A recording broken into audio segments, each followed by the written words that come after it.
Hello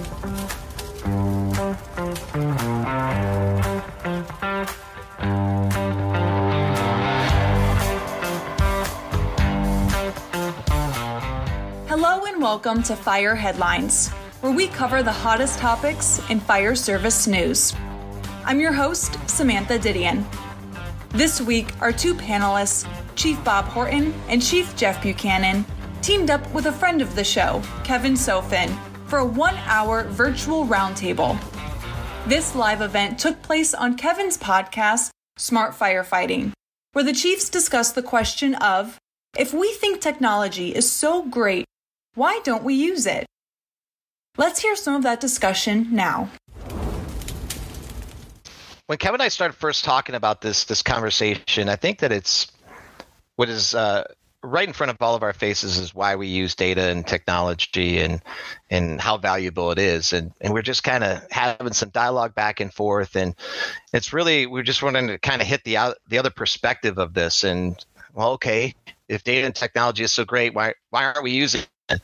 Because there's a whole litany of examples that exist. And let me just start right off, kind of controversial. And let's talk about red fire trucks for a second, which many of us have worked for organizations. Las Vegas Fire and Rescue is red, a really cool red, I might add, a really cool red that we use red. It's iconic, truly, in the fire service. But when you dig a little bit, you know that, or you realize that this is not a new kind of challenge. It's one that's been around for a while, that's been backed by science starting decades ago in like 1984.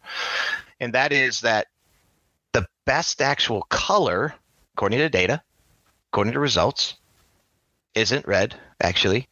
It's lime green or it's yellow. As a matter of fact, you'll find out that red and or black, but let's start with red, is one of the worst colors you can have at night. People are colorblind through the color of red. Put a black stripe on it. It makes it even more difficult to see. Fast forward to more research and more results. FEMA did a report in roughly 2009 that corroborated 1984 results of multiple studies. And again, re-emphasize the colors of lime green and yellow. And so when you look at just that narrow data field and when you start to ask some of the experts, why does this persist? They become befuddled. They don't know. They can't answer the question. And they come up with many times something just called tradition, which I know we're going to unpack when we're coming through here. But there's a whole kind of litany of similar type of topics. We could talk about seatbelts, which is still a struggle. Lots of data out there to be secured when you're responding code 3 or code 1 for that matter.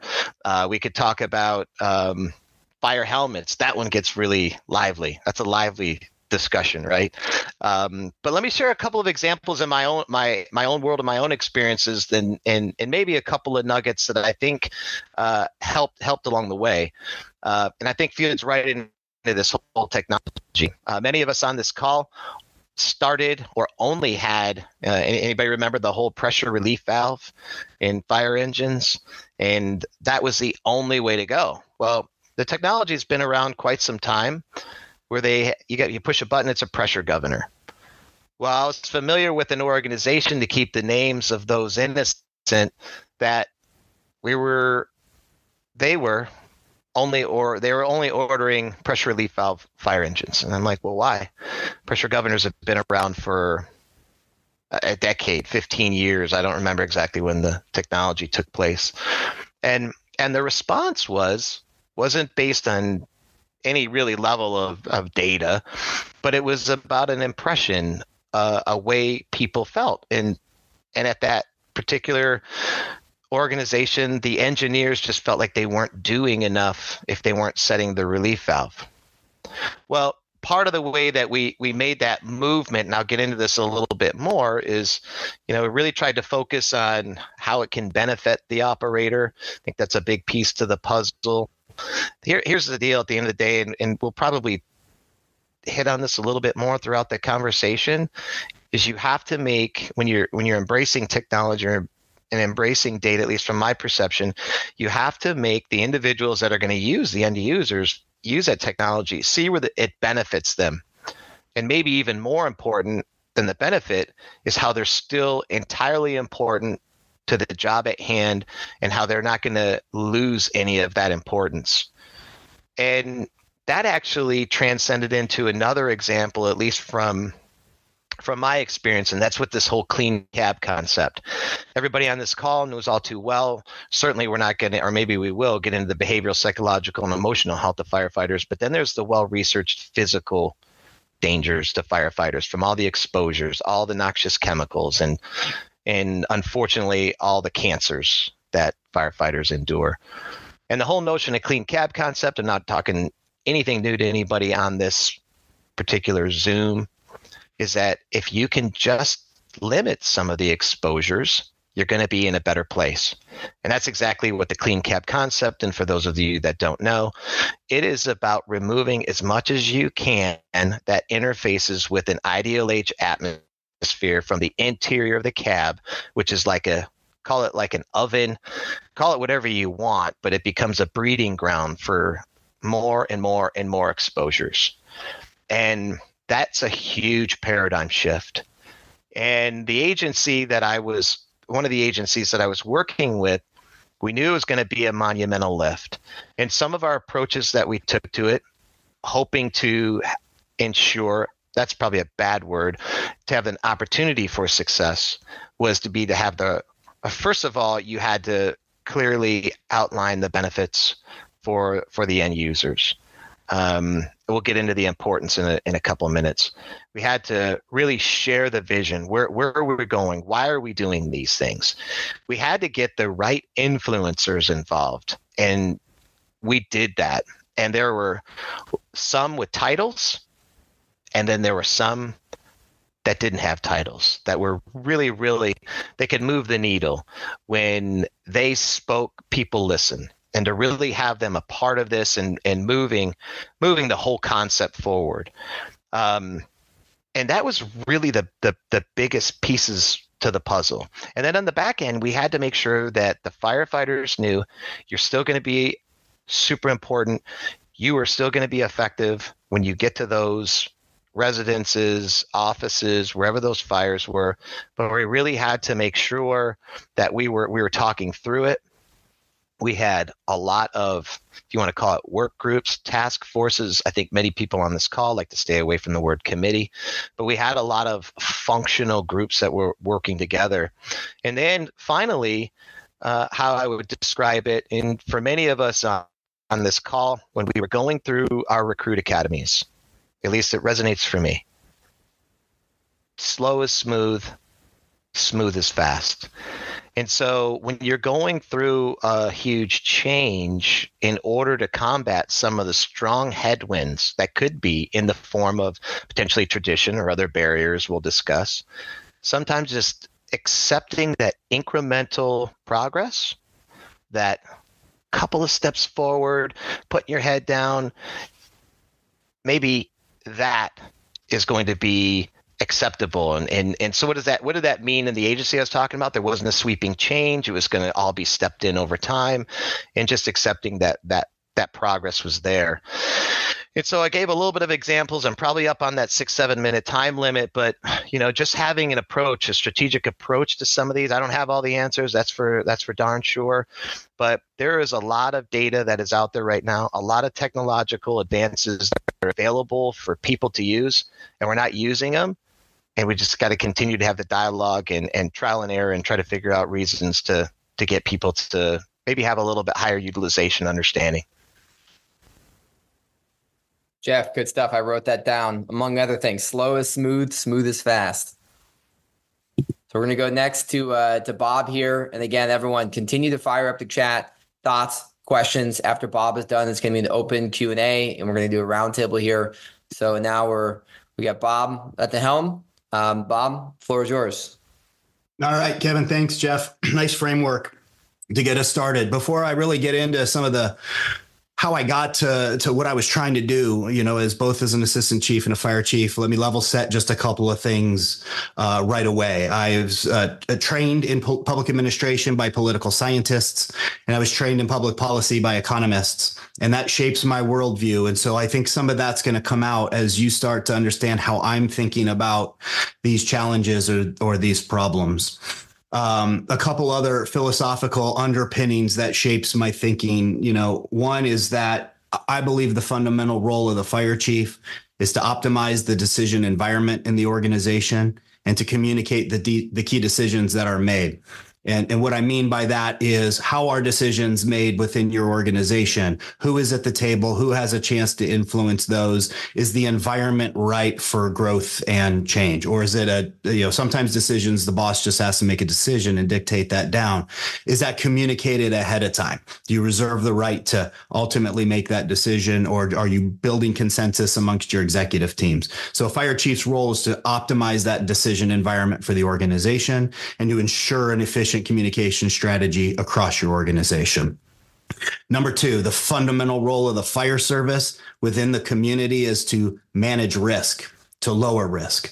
So if we espouse to be a public safety entity, agency, to me, that's at an opposite end of this notion of risk. So if we're going to increase safety in the community, to do that, we have to decrease risk. And to decrease risk, we have to understand risk, and we have to manage it appropriately. So the chief's job is to optimize decisions. The fire service's job within the system is to optimize, or is to lower and manage risk in that community. And to understand that is where we're going to start talking, where I believe we need advancements in integration, better integration of technology and analytics, data analytics, to inform those decisions. So there's a couple of things that just shapes my philosophy. 2017, I got in front of the board of directors of this small rural fire district in Oregon, and they asked me, Bob, what are three biggest challenges to the fire service? Three biggest challenges to the fire service. And boy, did I get it up there at the high level, at least how I'm looking at our entire industry.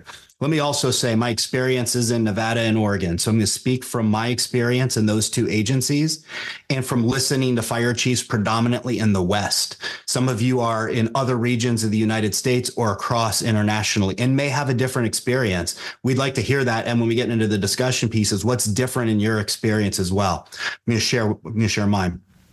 So I was asked by this board of directors three of the biggest challenges, led in with a failure to recognize that we may, and I suggest we most likely are, although we may not know for a number of years, experiencing a significant paradigm shift in the fire service, much like the integration of EMS was. And that is that we have become a social safety net for the entire system in a community. So how are we, rather than fighting this as a fire service, how are we embracing it? And how are we identifying what our role within the community is, thinking about it through that context of risk? So paradigm shift in the fire service, it's happening right now. We could probably do a whole nother show, Kevin, on debating whether or not we were good as a fire service of embracing EMS or not. Won't get into that today.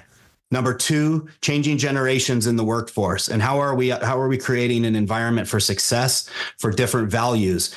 I've since sort of changed some of my thinking on this through further conversations, that it's really less about a generational change and more about a societal change. And that has been really expedited post-pandemic and expectations on on employers. But what are we doing as a fire service to adapt to either generational philosophies or values within society to make sure that those who work for us are successful? That's number two.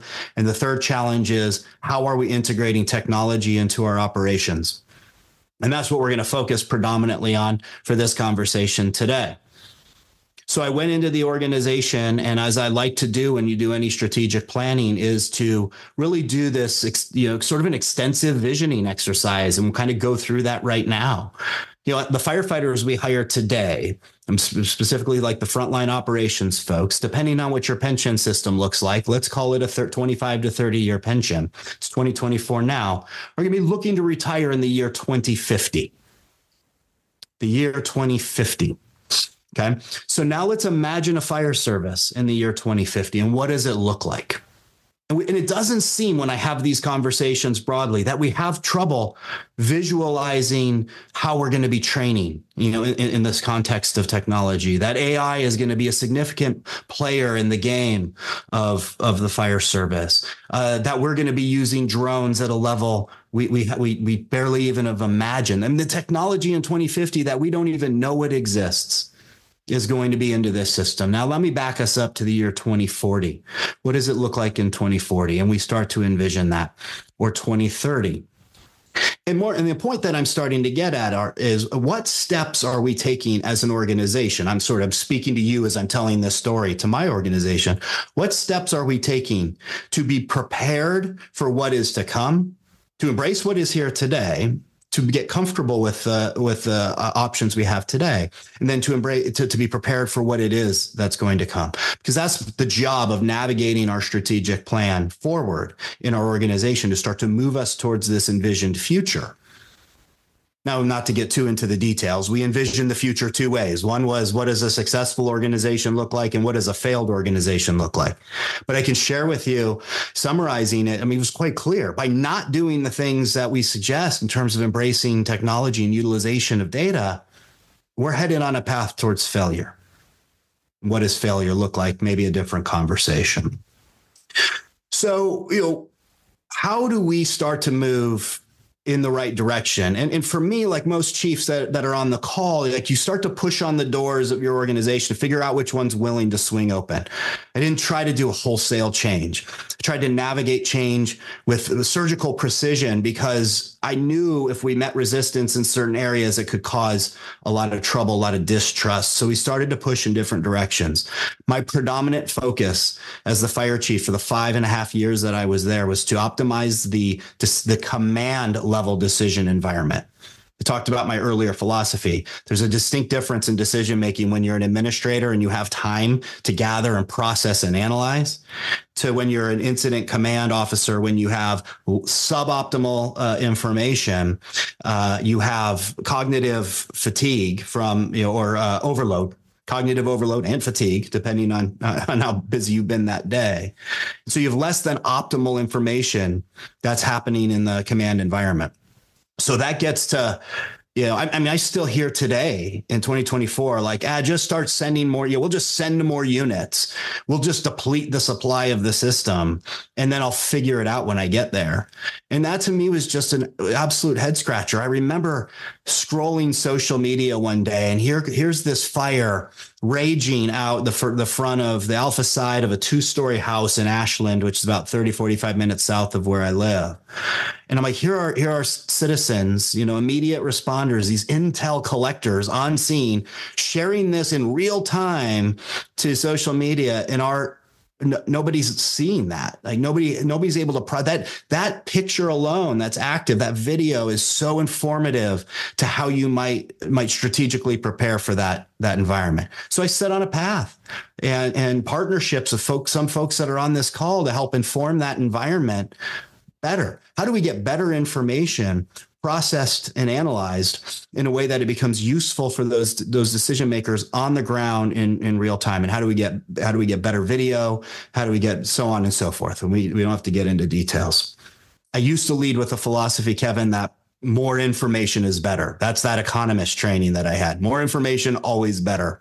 And I got resistance from that. And I think I caught a little bit in Jonathan's comments that is why that's not necessarily true. So in conversations like this, I've changed my thinking that more information isn't always better.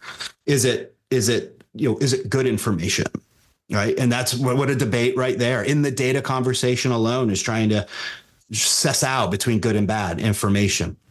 And I land on what also Jonathan made in a comment that I extract from that is, okay, we need good, debate on what that means, and make it useful. Is information useful? And so how do we get better, useful information in front of our decision makers in the command environment is where I spend a lot of my time working in the organization. And as we get into more conversation, I can share details about what we did. The full episode can be found on the Smart Firefighting's YouTube channel, which is linked in the show notes of this episode. And we want to give all of our listeners a heads up that there will not be a new episode of Fire Headlines next week. So please use this time to get caught up on the Smart Firefighting podcast. Thank you so much for tuning in. And if you haven't already, be sure to subscribe and follow us on social media. If you have a question for the panel, please reach out to us at fireheadlines@wfca.com and let us know what's on your mind.